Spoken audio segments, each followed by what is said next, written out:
Hi, everybody. On behalf of WatchTime and Grand Seiko, I'm extremely pleased to have something that is even better than what I had last week. Me and my team, we were fortunate enough to already have a presentation of the novelties with Grand Seiko. But today we have probably the best person on earth to take you through the novelties and actually provide much more insights than we had last week. Because honestly, and that's one of the downsides of the pandemic, is we didn't get to touch the watches. And Joe was fortunate enough to already have some of them in real life. So I'm a bit jealous because what we have seen is promising to be yet another fantastic, or from a collector's point of view, very tempting year when it comes to Grand Seiko. And I'm extremely excited to get a closer view on what's been released in the first couple of weeks or months of this year. And I am so happy to have you all with us. And I see a lot of familiar faces, which is always very nice to have you back, at least virtually. So that's a good thing. As Minda said, use the chat. We'll try to answer as many questions as possible. At the same time, we want to go through most of the novelties, cover most of the topics. So we can promise to go through all of the questions. We'll try. I will try to maybe answer some of them just in the chat, maybe not publicly, but for everyone to see. So we'll just go through that and see how it goes. Speaking of chat, there is also something else going on in the chat this time, and I'm very pleased to hand over to Joe because there is a little surprise that we have prepared. Thank you, Roger. Great to see everyone. It's been a while, so I think October since we last did an event, Grand Seiko and WatchTime together. So we're really excited to be back on the broadcast, right? Well, to get started, we're gonna go over the 2021 introductions. Our introductions are very cool. I'm sure you've already seen some of the press releases and all the great content WatchTime has put out. We're really excited about them. So we'll give you just a brief introduction to those, and we'll try and make as much space for Q&A as possible. But we're gonna play a little game tonight, just so it's not so boring. Woohoo! What's on my wrist? That's going to be the question, and it's a little bit more challenging than that. I know some of you here. Thank you for joining, of course, to those that I've met in person. If you think it's a watch I own that's on my wrist, you're wrong. That's trick number one. Trick number two is I have two wrists, and I am occupying them both. And on top of that, there's one that is not on my wrist, but we'll say in my hand. So we have three potential prizes to be won tonight. These prizes, and I'll apologize if you don't get to see it very clearly, are going to come in this lovely, it's getting washed out here, this lovely Grand Seiko box, a very large box. It's so big you can't see it. It blends in with the trees behind me. But in the box, to give you some clues, we're going to have a nice carbon fiber Grand Seiko pen, a lapel pin, a notebook, some very cool and very rare slippers. So we're very excited to give away three of these tonight. I wish I had one. Can you talk a bit longer about the prizes? I'm trying to set up a second account to still be eligible to participate. So we want to give away as many of these as we can, but I've only got so many wrists and hands, so we'll stick with three. That's the game plan for tonight.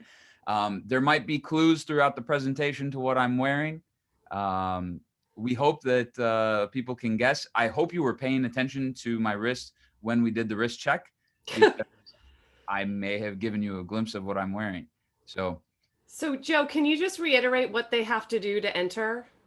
Of course. So what you're going to want to do is enter into the chat what you think is on my wrist. And to give you a couple of clues to start, they're not all the same metal. So we have various materials. And there's three different watches. There's one on each wrist and one in your hand, right? Correct. So there's three different watches, two on my wrist, one in my hand. Each has three different metals. Two of three are limited edition. I'll give you those clues to start. And as we go through the presentation, hopefully you pick up some subtle nods, but as we get near the end, if we still don't have any correct guesses, I'll start bidding in some more clues. But whoever's the first to guess it correctly will win the prize. So, and I'm seeing a lot in the chat. So they have to guess all three in the same guess to No, win. per watch. So as long as you guess one right, first, Okay. Okay. you'll win one of the prizes. So as if you have it first. So if someone guesses the watch on my left wrist first, that one's out of the running, right? So someone else would Okay. have to guess the next one on my right wrist, and then someone else would have to guess the correct one. So first for all three, and we'll be giving away 3 prizes no matter what tonight. Okay. So, and I'm going to ask the help of the Grand Seiko team to help me watch the chat because I'm getting overwhelmed by all these guesses right now already. And this is the first time we're doing this, guys. So just bear with us. I hope that Grand Seiko's not sending out 500 gift boxes, but you might be. Okay, thank you. I think we're clear now on that. Cool. Well, have fun with that. Good luck, because I'm not going to make it easy tonight. Some obscure pieces on my wrist, so, and some of which are very rare. So enjoy. But without further ado, we'll get started on the new introductions. So one of the watches we just introduced is inspired by what you see behind me. And in the forest surrounding our Shizukuishi watch studio in northern Japan, there is a beautiful tree known as the white birch, also known as shirkaba in Japanese. So this is the influence for this new dial pattern that is our first time that we've done this. And the reception has just been absolutely amazing. These are just now landing in stores in small allocation. But really, I mean, it's just the feedback has been phenomenal. So we're really excited about this. I can't wait to get one on my wrist. I may or may not have one on my wrist tonight. I don't know, but I do know, but I can't tell you. So keep that in mind. But the case design we introduced last year, and we started with a limited edition of only 100 pieces, SLGH002 in 18 karat yellow gold. We then later introduced stainless steel, and people were so excited because this has our new revolutionary caliber in it. And the first introduction in stainless steel was SLGH003, but we only made 1,000 pieces for the world. Well, this white birch model is going to carry this same Series 9 design and is going to be continuing production. So we're really excited about that. So I mentioned the 9S A5 caliber, which we introduced last year for the 60th anniversary of Grand Seiko. And it's really incredible, something very unique to Grand Seiko. And we've designed over the course of a 9-year period, we developed a new escapement we call the dual impulse escapement, which is unique to Grand Seiko. We have developed our multi-patented own version or own take on a free sprung balance. We call the Grand Seiko free sprung balance with our own overcoil as well, that we developed after 80,000 different simulations to determine the shape. So very excited about this new caliber. Obviously very beautiful, and also subtly pays tribute to our Shizukuishi watch studio. And we just got a question from AJ, and I would assume it's about the dial and not the background of the presentation, how it's made, because I would assume the embossed is referring to how the dial is made. Yeah, that's exactly right. So embossing, or we call press patterning. Press patterning is what we do, like our famed snowflake model, is just basically applying a couple hundred tons of pressure to a metal dial base. So this is how we achieve the pattern. From there, and in this instance, we're going to be either like galvanizing or electroplating as the way we form the white color for the dial. So it's the same type of process as the snowflake, but you'll notice that the texture is a lot more prominent. And actually, the dial is closer to the sapphire crystal than you would find on other models of Grand Seiko, which helps give it a much more, prominent look, but also a very unique depth. So very good question. And I do get that one frequently on a lot of our dials. And now I'm really jealous because Bernie Zoll just posted to everyone that he got his white birch yesterday in Toronto. So they got 3, and he already has one. So darn. Congratulations, heartfelt. Enjoy the watch. It looks amazing. Oh yeah, I mean, we're hearing feedback from our authorized dealers and boutiques, across the U.S. and everyone's selling through them instantly, and it's really just an amazing reception, and we're really really excited and proud of this. So if I know a lot of people had them on pre-order too and are waiting, so be patient, more will come. But this one's going to be $9,100, and like I said, is just becoming available to stores now in limited allocation, but we'll keep supplying as our Shizuku-ishi studio allows. So as soon as they send product, we get it right out. All right. So we also this year introduced this new Series 9 design, paying tribute to 140 years since the founding of our company, formerly known as Kei Hattori and Company, now known as Seiko Watch Corporation in Japan. We've taken the Series 9 design and implemented a Platinum 950 case for the first time. So last year we had an 18 karat yellow gold case, which is very difficult to Zaratsu polish. The SLGH002 I mentioned earlier. Platinum 950 is even far more difficult to work with than the gold, especially with all the flat surfaces and sharp beveled edges on this case. So we had to actually implement new iterations of Zaratsu polishing specific for the Platinum 950. The dial is inspired by the annual growth rings you would find in a tree, and more specifically inspired by cedar trees in the Shizuku-ishi area. So if you were to cut open the tree vertically, you would find and be able to count the growth rings to determine a tree's age. So we're expressing our age and knowledge in the watch industry through this new dial pattern exclusive to this model. So it will have what they call a special dial, which will have solid gold for the hour markers, the GS logo, and the window frame for the date.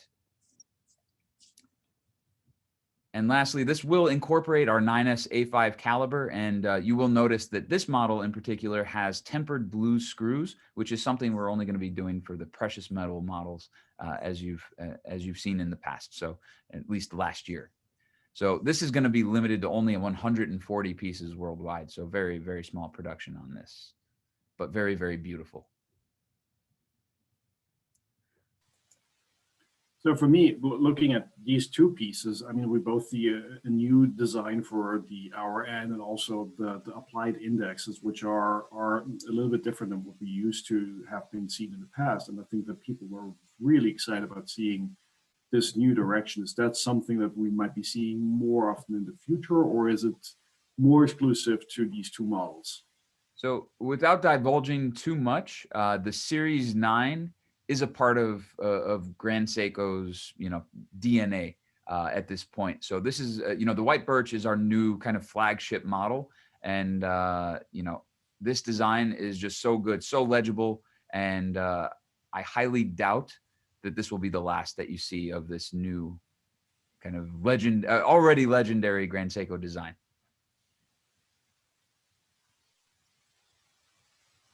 So moving on to the production, we have 140 pieces, as I mentioned, and this is going to be available at Grand Seiko boutiques as well as our Grand Seiko salon dealers.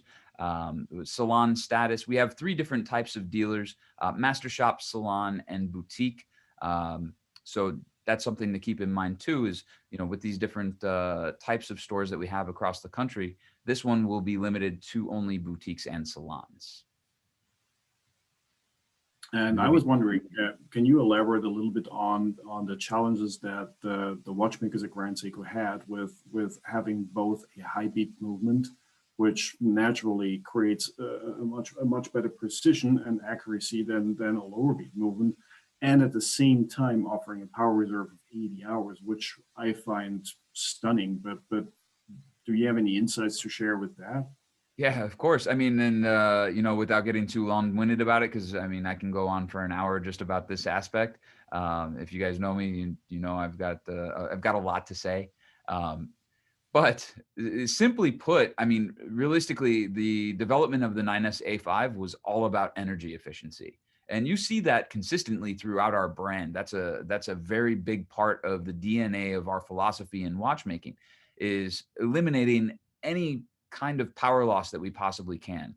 And so that's a big role of the dual impulse escapement, and part of the reason why we designed it. It's actually 20% more efficient than our already very efficient 9S85 high beat caliber, which has a 55-hour power reserve, which is long for a high frequency of 36,000 beats per hour.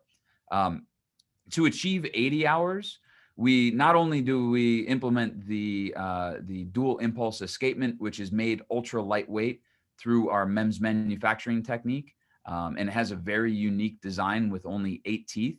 But on top of that, we also utilize 2 twin barrels, we call them, and with long, thin mainsprings to achieve this 80-hour power reserve. And what's kind of unique about it is that they both wind up and unwind simultaneously. They're not sequential. So this is, this is helping us achieve this long duration and also high torque necessary to run at 36,000 beats per hour. And we had a question from Jessica asking if the hour hands is stepped, or is there an indentation down at the center? And I think you see the piece in reality. I would assume they're flat.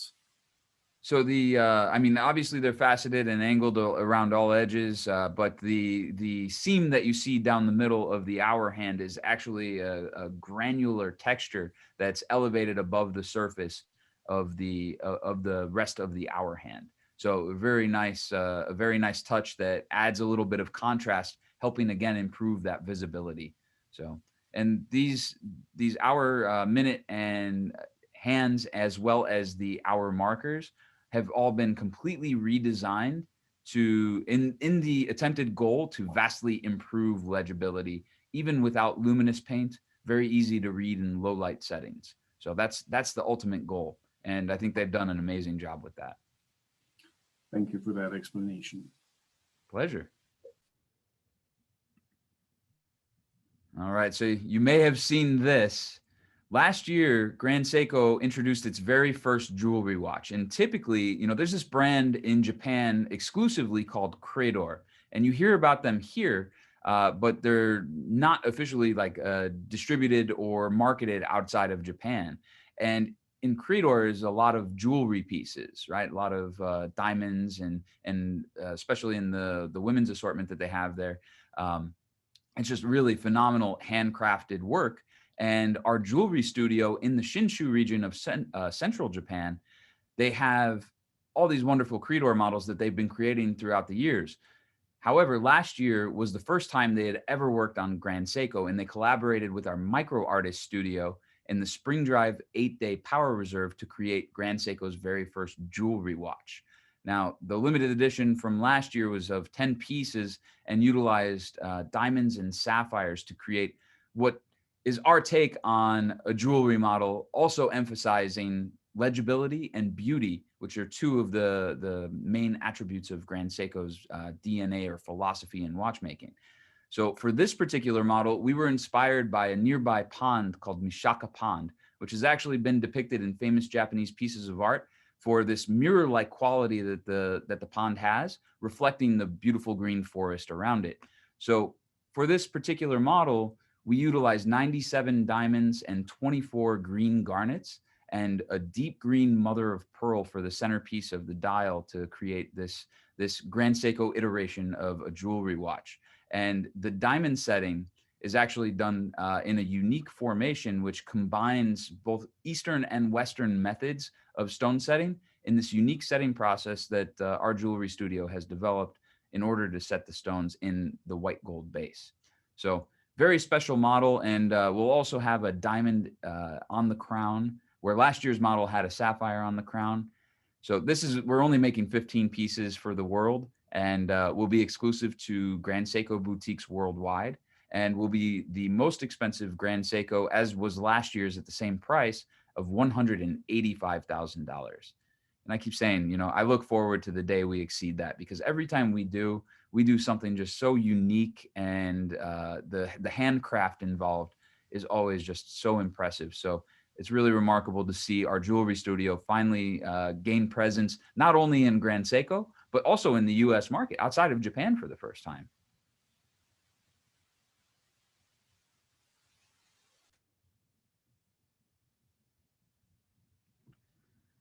So we've also introduced a chronograph to celebrate the 140th anniversary of the founding of our company. And this is going to be very similar to the chronographs that you see in our current collection. However, we have changed the bezel design.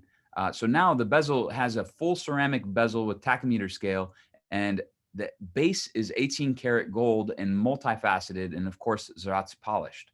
So the Zeratz polishing for these flat surfaces and these really sharp angles becomes increasingly more difficult. But the softer the materials, such as gold, which is much softer than steel, increases the difficulty as well. So there's a lot of craftsmanship and labor of love incorporated into this unique design of a bezel. Now we've also reduced the pusher size. So the locking mechanism has been removed when compared to our current chronographs in our core lineup. In order to reduce the size, but also without compromising its 100-meter water resistance. So here it is in the metal. Since we can't put it in your hands, we wanted to try and at least incorporate some live photos of our, keep in mind, these are prototypes, of course, but since the product has not been released yet. So we have seen the gold background in the first image. Is there like a story to the watch, the special inspiration, or is this really just the performance-driven two-tone chronograph everyone has been waiting for? Yeah, I mean, realistically, that is it. You know, the gold and black is more or less the color scheme you're going to see for the 140th anniversary. Obviously, the platinum model does not have that color scheme, but black is a part of the color scheme for the annual growth rings model. But the black and gold is something that we do on very special anniversaries. You may recall 10 years ago, we also had black and gold on the 130th anniversary of the founding of the company. So this is something that seems to appear once per decade for us. Yep, and it looks really good, especially with the faceted bezel, which we haven't seen before. Correct. So this will include a crocodile leather strap with the yellow gold tone stitching and deployant clasp. We're only going to make 500 pieces, as I mentioned, and will be $18,600. So Scott's question has already been answered. Thank you. You asked it for him? No, he just used the chat function. If there is a price indication for the gold corner, and the timing was perfect.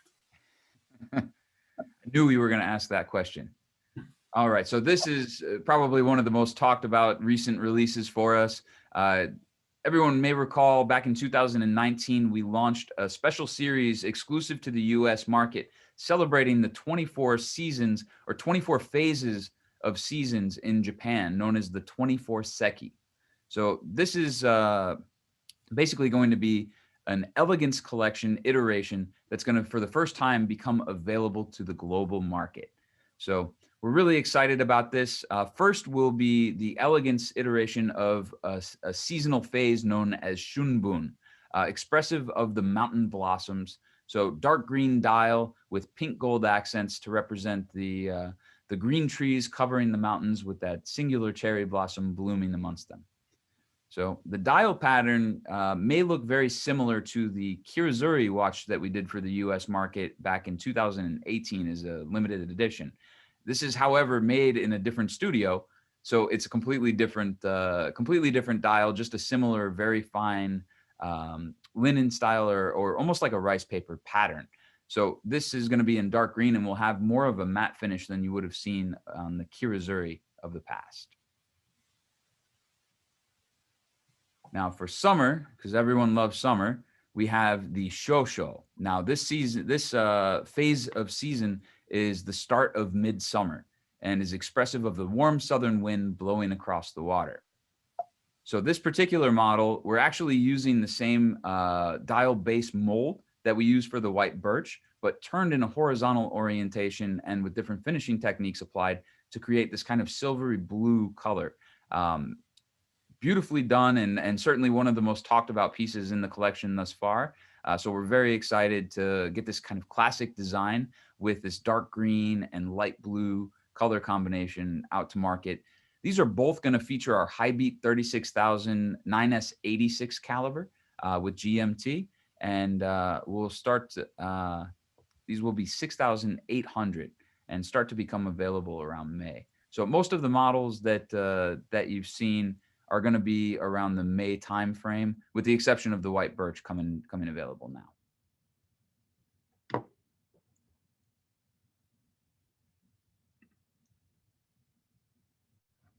All right, and for winter, we have Toji, which is the winter solstice. So this is representative of the clear snow, with the morning sky represented by the rose gold accents for the GMT. So you may recognize this dial pattern from our GTR limited edition a couple of years ago, but much more compact in terms of size. Instead of being 46.4 millimeters, is going to be a solid 40.2, and also price, instead of 21,000, is going to be 6,000. So beautiful dial pattern, very subtle, but captures light in a very beautiful and unique way. Yep, and we're seeing the comments coming in, how like people really seem to be enjoying these. Oh, and I great. cannot tell you how relieved I am that you're pronouncing all these product names, because I would have probably died going through that presentation without any proper briefing before. So I am very, very happy that you're doing that part. Well, thank you. It's you know, it takes practice. It takes practice. So for autumn, we have Conroe, and Conroe is the autumn season of cold dewdrops. And for this particular model, we're inspired by the moonlit nights. So you may recognize this dial pattern up close. It's very hard to photograph, by the way. So this is a real life photo of a prototype that is expressing this dial pattern, which you will also see in our 62GS Heritage Collection model, the Shunbun SPGA 413, or our Taisetsu 415, SPGA 415. So if you like the spring and the winter in our Heritage Collection back from 2019, this is the same dial pattern, but in a black finish. And when you get it in bright light, you'll notice in this kind of 4 or 5 o'clock area, there's a subtle gold undertone. It's all dependent on how the light hits it. So this has really been well received as well, despite the subtlety of the black dial. And you'll also notice that it has a railway track, which is very rare in Grand Seiko models. So only a few at least in the US assortment, that have utilized this feature. So these are going to be a little bit wider than the high beats. Spring drive is naturally just a little bit wider of a movement. So instead of 39.5, they're going to be 40.2 in width, and will be 6,000, because spring drive is a little bit less than the high beat. So keep in mind, these are 14 millimeters, but this uses a box-shaped sapphire crystal. In terms of height, the 14 millimeters is accounting also for about 2 millimeters of height in the sapphire crystal itself, because it's got that vintage appeal. You know, the box-shaped crystal sits very high. So it's related to one of the questions we just received, and we briefly talked about that before we had the presentation. We're seeing much more nature-inspired themes this year by Grand Seiko. I am under the impression, at least, and I think this is a very emotional way to build collection and to tell much more than a story. And what I really appreciate about Grand Seiko is that the theme goes further beyond than the dial. I mean, occasionally we even see the base plates of a movement that are representing something. And so, can you elaborate a little bit of that history on how this inspiration is leading to something that is much more a collection with a theme than just a reference number? Yeah, of course. You know, and you guys may know this, Grand Seiko has, for a very long time, incorporated elements of nature into their watches. Now, maybe the story wasn't told, you know, back in the early days of Grand Seiko becoming a global brand for the first time back in 2010. The snowflake was a perfect example. No one really knew the story, and it took a couple of years before people started to learn it. Spring drive itself, the design of the rotor bridge in the back, is outlining the Hotaka and Jonan mountain range, along with the power reserve train and the barrel in the back. So it's like the architecture of the movement is actually inspired by nature. Our new 9S A5 caliber has a peak in the bridge, in the train bridge, that is representing Mount Iwate, and then an opening between the bridges express the Shizuku-ishi River, or bend in the Shizuku-ishi River. So there's always hidden elements of nature in Grand Seiko. And, when you have the opportunity to go to these studios, and I should also mention, in northern Japan, we recently opened a new Grand Seiko studio called Grand Seiko Studio Shizukuishi, and this facility is set up for tours. Now you have to make an appointment, and obviously right now with the situation in the world, it's not possible. But when it does become possible, I highly recommend, if you're in Japan and want to take the Shinkansen, the bullet train, 3 hours north, 3.5 hours north, go to this beautiful town and see this lovely and just beautifully constructed new studio, and you become absorbed in the nature there. I mean, it's really something else. This, forest that's preserved in the area. They even plant trees every year to keep the forest thriving. I mean, it's really, it's really special, even before the influence of, or the brand philosophy came about in our brand, which is the nature of time. That's our brand philosophy. That's not just like an ad campaign. That's a part of the DNA of Grand Seiko. So nature is, held with the utmost respect in Japan, and Grand Seiko pays tribute to that in many of our watches. And something that I also am interested in here is the Master Shop model, which is the description below the models. What does that mean? So Master Shop, basically here in the US, Master Shop is a Grand Seiko authorized dealer. So that's kind of where you'll start in terms of Grand Seiko authorized dealers. Master Shop has access to most of the models that we sell. Salon would have access to a slightly more extensive range than you would find in a Master Shop. And then our boutiques would have the most extensive collection of Grand Seiko, because not all models are available, let's say, to all dealers. And, with some are, of course, very limited production or limited edition. So we do have different designations for our different dealers. And I would assume it's one of the questions that quite often is being asked is regarding the numbering system, the reference numbers. Are there any plans to switch from this numbering system to names? And I do know the answer to that, but I hand it back to you. So, I mean, the reference numbers will always be a part of Grand Seiko, and every brand kind of has their reference number that it can be just 7 digits like Grand Seiko, or it could be an extensive quantity of numbers, as you know very well, Roger, depending on the brand. So, for reference numbers, we do have a code. Basically the first part, like you see here, SBGE, will always mean that it has a 9R66 spring drive GMT caliber. And then the number that follows is the sequential order that it's been released, let's say, or intended to be released, or the design was developed, let's say. So, if it was an SBGE 001, it would have been the first 9R66 that we had created in Grand Seiko. Now, we don't necessarily always have a SBGE 002 or something like that. Even numbers are for gold tone metals, so yellow gold. Like I mentioned, SLGH 002 is for yellow gold. It could be rose gold for an even number. But silver tone models, stainless steel, or high intensity titanium alloy, or even platinum or white gold will be odd numbers. So that's a part of our code. So I know a lot of people wonder that, so I hope I answered it. Yeah, and I mean, there's also a little confusing. Let's not lie. No. I mean, there was a very practical aspect to it. In these days, with the internet, with URL registration, with brand registry that is global, it is becoming more and more difficult to register a product brand.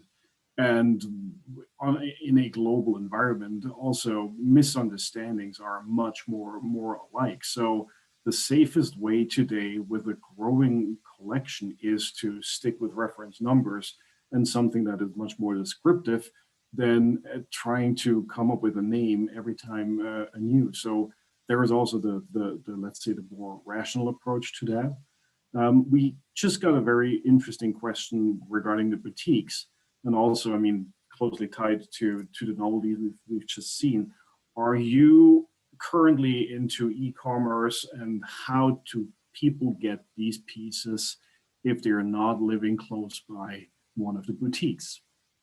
So, this is, this being a master shop model, this is available not just at our, corporate owned boutiques, our official Grand Seiko kind of flagship boutiques, but also at authorized dealers. So master shops, salons, hopefully you have one nearby, but we do have a relatively small distribution network. We, due to the situation, and I'll answer this a little bit actually later in the presentation, but we do more or less have somewhat of a solution in terms of e-commerce, but it's pretty restrictive. So I will elaborate that, if you don't mind, when we get to a later slide. Absolutely. And something that has been asked to us via email and now also in the chat, which is tying into the same topic, is about the micro adjustment of Grand Seiko bracelets, which I heard you have an ingenious explanation on making something with the existing bracelet that not everyone might be aware of. So yeah, and we get the question of micro adjustable bracelets all the time. Some of our models do come with them. I know a lot of people don't necessarily realize that, but mostly in the sports category. And a lot of it has to do with, we want the watch to be balanced. So I'm trying to not reveal the watch I'm wearing, but show the clasp and how low profile it is, right? That's, I don't want to make this too easy. So the clasp itself, we want to have is almost as thin as the bracelet is. And so that's why we don't have the micro adjust, because it would increase the size unless it's a heavier case and head of the watch. Then we'll venture into a micro adjustable clasp or a larger size clasp because it's more balanced that way. But for this, what we do is we have two half links that equate to being slightly longer than one full link. So if you take out two links and the watch is too loose, and then you try taking out a half link and it's too tight, try one full link and two half links, and then you should have the perfect fit, and you hopefully don't need to readjust. Now, all the watches I have that don't have a micro adjustment, I found that perfect fit. And sometimes maybe you gotta, play with the sizing a little bit. But I've gone through some, the heat swelling changes, some weight changes, and all that stuff, and I still haven't resized any of my watches. So, we hope that you find them comfortable and easy to use and very functional and don't fail on you, and all the benefits of Grand Seiko's kind of philosophy in watchmaking. Hopefully that trick is some help for those who are running into problems. Thank you. And I just saw from Minda that we have one correct answer so far, so that means we're still 2 to go. All right. But there is hard ones. I know. There is more to talk about. So, and I think that's a perfect segue for exactly. So the slide I was waiting for before I got into the e-commerce thing, and I'm not going to talk about that first, but we're so excited with the collector base here, at least in the U.S. thus far, that we're seeing. And in many other markets too, the reception of Grand Seiko has just been amazing. And we're very fortunate for the collectors and fans of Grand Seiko who have, supported such growth of our brand over the last several years. And, as a big thank you to our fans and collectors, we launched something that used to be exclusive in Japan. And it's a club exclusively for Grand Seiko owners. And so, in Japan, they started this in 2015, and you had to be, in Japan with an address in Japan in order to become a member of this club and have purchased from an official master shop or salon or boutique. And, that was the criteria, and it was only starting in 2015, and you had to have purchased from their start date moving forward. So flash forward to, December 18th of last year, we were really excited to announce that we are finally taking the GS9 Club outside of Japan into the US market and really doing a big push for this very special club. Now, one of the big problems we faced was we had initially intended to launch this club in the world we knew in, back in 2019, let's say. Our original, concept was to bring it to life and have these big, large scale events, as you saw in the Japanese market back, starting in 2015 and moving forward. And so we intended to launch our GS9 Club in the US for the 60th anniversary of Grand Seiko with a very grand event.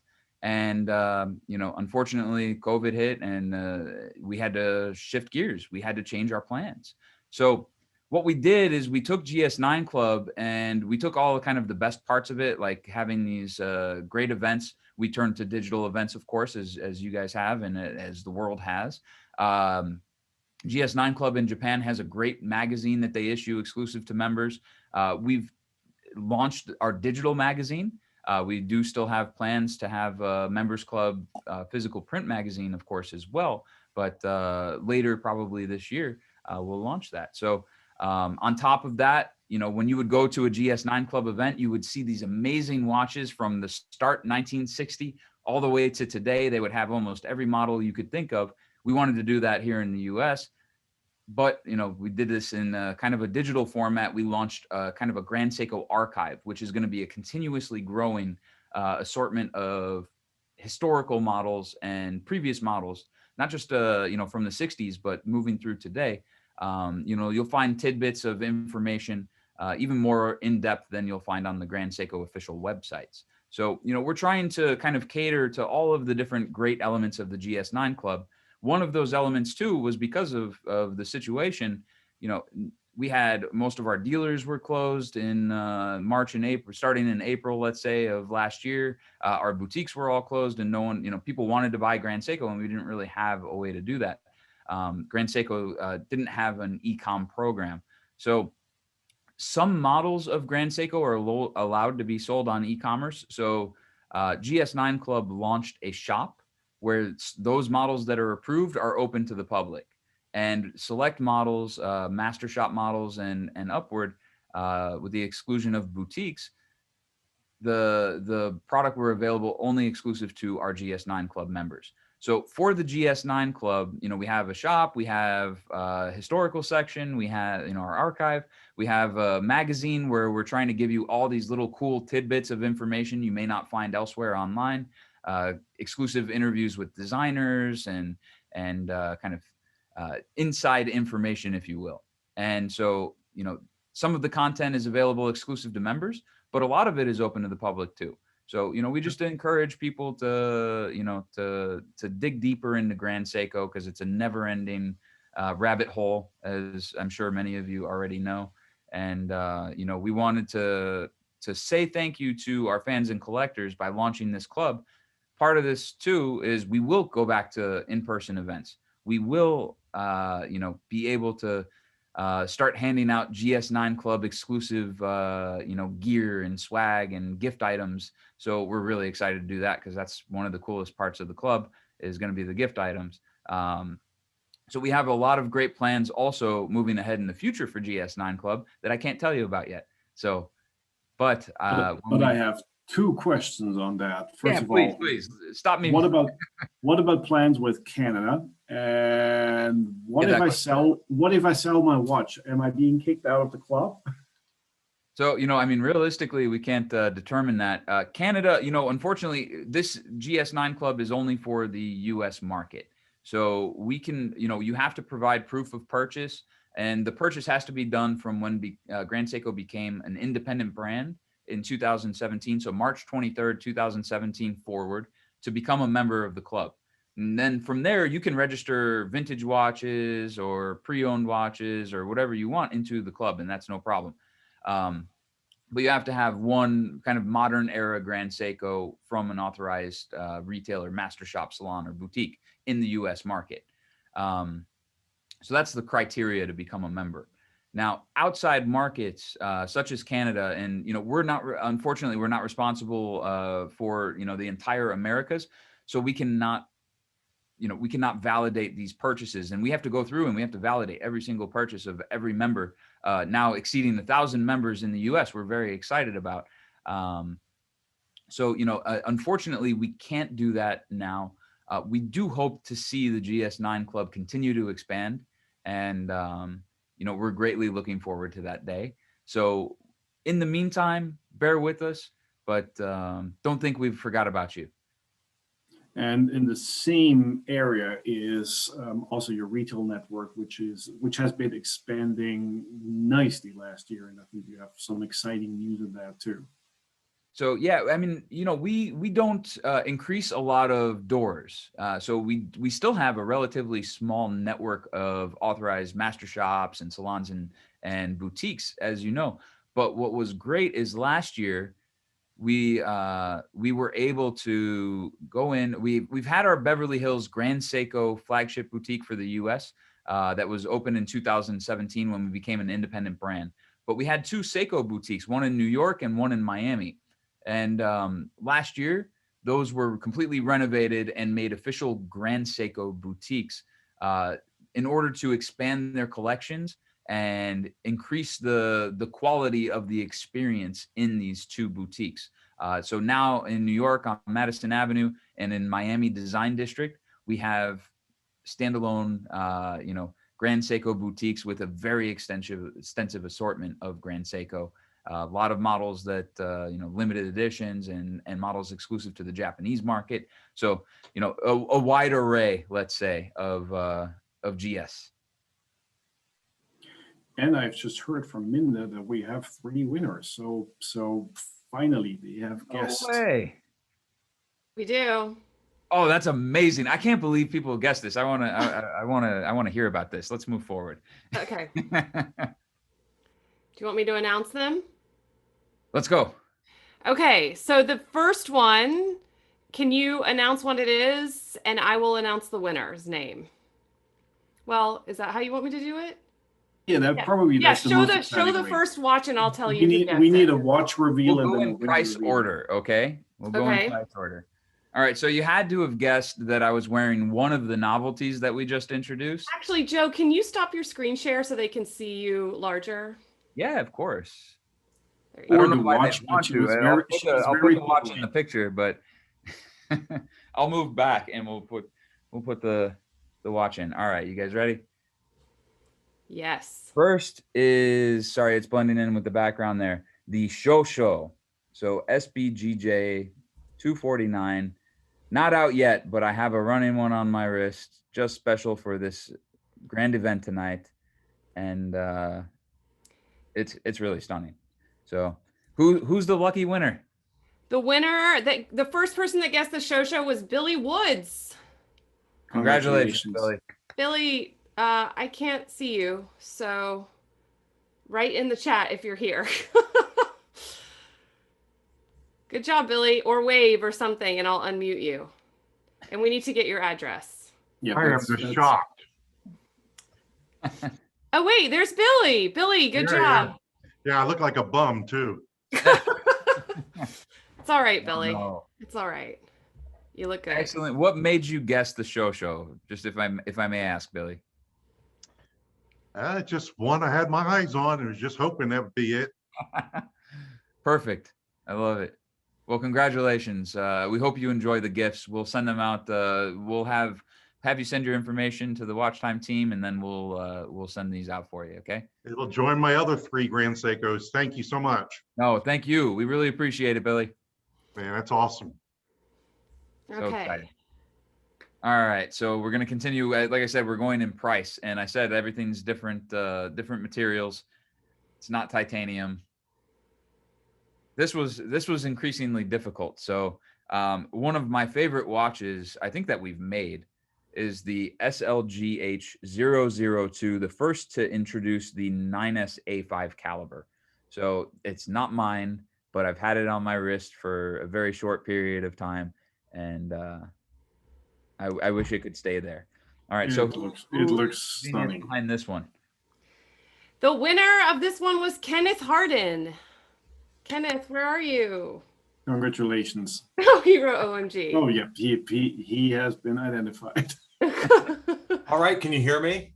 Yes. Yeah. Well, thank you very much. And I don't know, I guess that one, I think because everybody was going more for the stainless and the sports stuff. So I was looking on the website and looking for some gold models and something that might be a little bit off what I think this group might normally look for. So I guess I got lucky. So thank you very much. And I'm wearing my snowflake today and trying to sign up for Club GS9. Excellent. Awesome. Well, we're excited to have you, and amazing guess, because I wouldn't have guessed this one. So I just want to make sure that everyone knows they didn't win the watch. no, just the gift box that I showed you. Just a gift box. Yeah, sorry guys. No, that's fine. It's not Thanks actually everybody. I'll wrong. go on mute now. Oh, you're good. Thank you so much. Okay, so now the third one. All right. So this is, I don't even know how anyone could have guessed this, because I mean, seriously, there's only 20 in the world, and I just happened to have one on hand today. And this is a limited edition that we made to pay tribute to Shizuku-ishi in the namesake of the town where we make all mechanical Grand Seikos.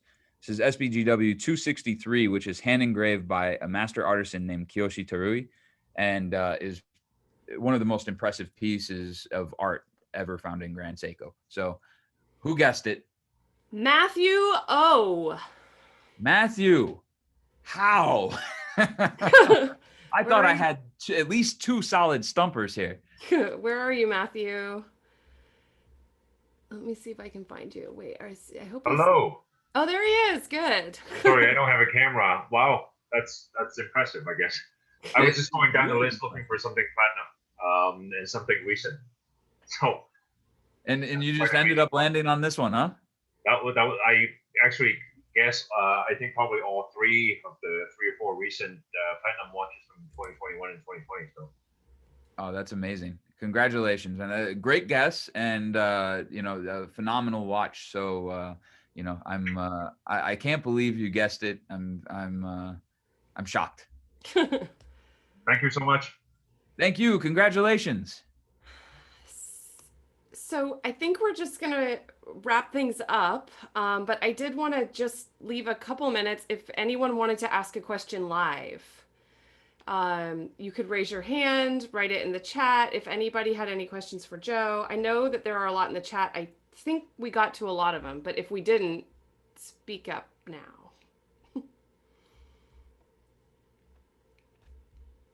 I think I saw one question regarding JDM models, which is Japanese domestic market, if that is something that's continuing in the future. I'm scrolling up where there's just too much. And also, Joe, is it possible you could show those watches that you mentioned on your wrist while you're... Yeah, what I'll do is They're asking for a Shoshu wrist shot, and I know the last one they'd like to see. Yes. All right, so I took them off to show to the camera, but there's the Shoshu. Should I pull up pictures to in presenter mode, or do you think that would be better? I think it works. I think they like it in real, yeah. I have to try and like block out the birch trees here. Okay.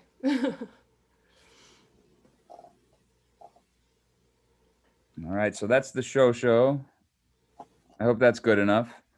You know, it's terrible to do these Zoom camera, showings of watches. That's why I try and, incorporate some like still real life photos, just because it's so difficult to tell. This one still has the plastic on it. That's why I kept it in hand as opposed to on my wrist.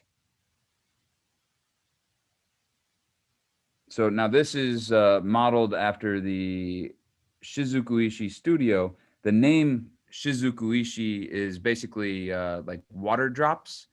So Shizuku means kind of like water drops, and ishi means stone. And so the characters for the numerals are essentially like to mimic little water droplets splashing on stone. And then across the hands, they're hand engraved to have almost like a little droplet effect, all hand engraved on the hands as well. So this is a very special model. Like I said, you gotta love Shizuku-ishi. It's a beautiful town, and this is an amazing nod to that.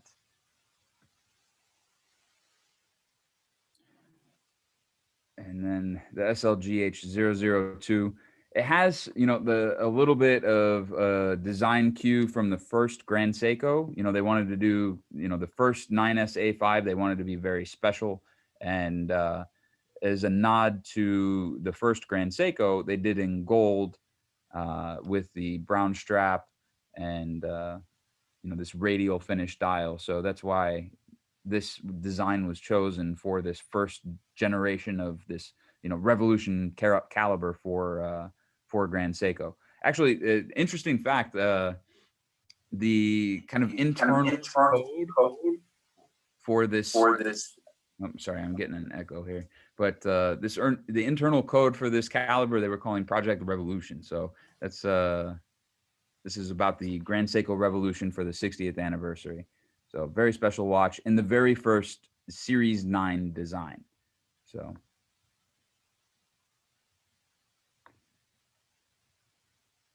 What's your favorite of the novelties, Joe? So tough. White birch though is I know. white birch is going to be on my wrist sooner than later. You know, it's going to be tough because our you know, production capacity is not huge for it. So, you know, you're going to see these come in and be sold out right away, and the demand is very high even at the start. So, you know, it's really taken off remarkably for us, and I hope that I can get one very soon. But customers come first, so, you know, that's most important. So I just saw actually a question pop in for the GS9 Club from Carrie here. Will the boutiques have records of purchase? Yes, they do. And even, you know, especially for boutiques, because they're corporate owned, it's even a little bit easier for us. So you can even send an inquiry into GS9 or submit, you know, your registration to GS9, and we can validate the purchase through the boutiques directly. So it's much easier for us to do that, you know, than if it were a retail partner, because sometimes, you know, there may be some delays with that, but we can usually validate that very quickly. Any final questions from anybody? Roger, did you pull one? Yes, we have a very technical question regarding spring drive movement in general. Are the spring drive calibers susceptible to electromagnetic pulse EMP? Or what is the magnetic shielding strength for Grand Seiko watches in general? Is there anything you can comment on? Yeah, of course. So yeah, I mean, you know, depending on the strength of the field, there's obviously you know, resistance. So we do shield the spring drive movement, and all of our watches are resistant to 4,800 amperes per meter, which is ISO standard for a dive watch, about 60 Gauss. So that's something to keep in mind. All of Grand Seiko watches are magnetic resistant to that certification. So something you know, to be, you know, considered. But in many instances, you know, an EMP or a very strong electromagnetic pulse, if it's going to have an impact on spring drive, is going to be quite different than if it were affecting a purely mechanical movement. So where the hairspring generally is the first thing to become magnetized and starts to stick together, you have to demagnetize it for it to, you know, start functioning properly again, if it doesn't need to be adjusted after that. Spring drive, generally what will happen is that the magnetic field will only have an impact on the movement while it's exposed to that magnetic field. So it'll depending on the instance, it'll either speed up or slow down or stop. But as soon as you remove that magnetic field, it should go back to normal operation. So that's something to consider as well. Thank you. I was always wondering when I get these questions what people are planning on doing with these watches, but here we go. So the last question that comes in is like, I love my anti-magnetic quartz, but why do quartz need anti-magnetic? It's the same reason as spring drive. And, you know, there's an electronic motor that's using electromagnetic energy in a quartz movement to deliver energy to the gear train and drive the hands. So, you know, you can impact that tremendously in a quartz movement, just like a mechanical movement. But similar to spring drive, it's not gonna generally be a lingering effect. I say generally, but most of the time. So. And I'm not sure if I addressed that because I was diving through all these comments. Are any more limited models for the GS9 Club coming? Someone missed the Eagle. Oh, it's easy to answer. I would say yes. At some point. Someone missed the Eagle. Yep. The Eagle was a tough one, man. We really wish we could have got more. You know, in regards to the GS9 Club, you know, and making more limited edition models, I can't speak 100%. You know, obviously we can't disclose information about future product. But keep a close eye out. You never know when the next one will pop up. And become a member. And I have another one. I'm not sure if you are allowed to answer that, but it's not that much of a secret. Can you elaborate what percentage of brand Seikos are split into mechanical versus quartz versus spring drive? Is there like an indication? Is it half-half? Is it third? Or is that not public information? In terms of production, or in terms of like what sells? Probably be production. It would probably be production. Yeah, I would say, I mean, you know, quartz is going to be the fewest quantity of components, so our production capacity is going to be the highest. You know, it's interesting because our quartz movements have as many components as most automatic watches, so it's still a very complex movement with over 130 parts at the start for our quartz movements. So it's still complex and hand assembled. However, when you start getting into our mechanical movements, then the production capacity is, you know, not as high, let's say, as quartz. But we have some mechanical movements, like a 9S64 manual wind movement is more simplistic, just under 200 components. Most of our movements, though, do have over 200 components for a time only and time and date watch. So they are quite complex. Our high beats, you know, compared to an 8-beat movement, would be smaller production than the 8-beat. And then spring drive, you know, would be, let's say, you know, similar to high beat in terms of production. And then our chronograph would be probably one of the smaller ones. It's really hard to narrow that down because we have so many different types of movements. But you know, and then we have like spring drive, we have ones made in our Shinshu watch studio, which, you know, the capacity is a little bit higher than our micro artist studio, which is making, you know, only tens of watches annually. So there's some big discrepancies between those numbers depending on what type of caliber you're talking about. But yeah, I mean, from a production standpoint, you'd be talking about quartz would be the highest capability. And here I was thinking this was an easy one. I think looking at the clock, Minda, you're my remote control. I think that it's time to say goodbye to everyone. We're at the happy hour time on the East Coast, finishing work time on the West Coast. And it's already tomorrow here. We have someone from Hungary and someone like and it's me. after midnight for Roger. It's after midnight for Roger in Switzerland. So thank you, everybody. And thank you so much, Joe, for your amazing knowledge. It's incredible. Thank you for sharing it with our audience. We will see you guys all very soon. Thank you again to Grand Seiko. Thank you so much, everyone. Take care, everyone. Thanks so much.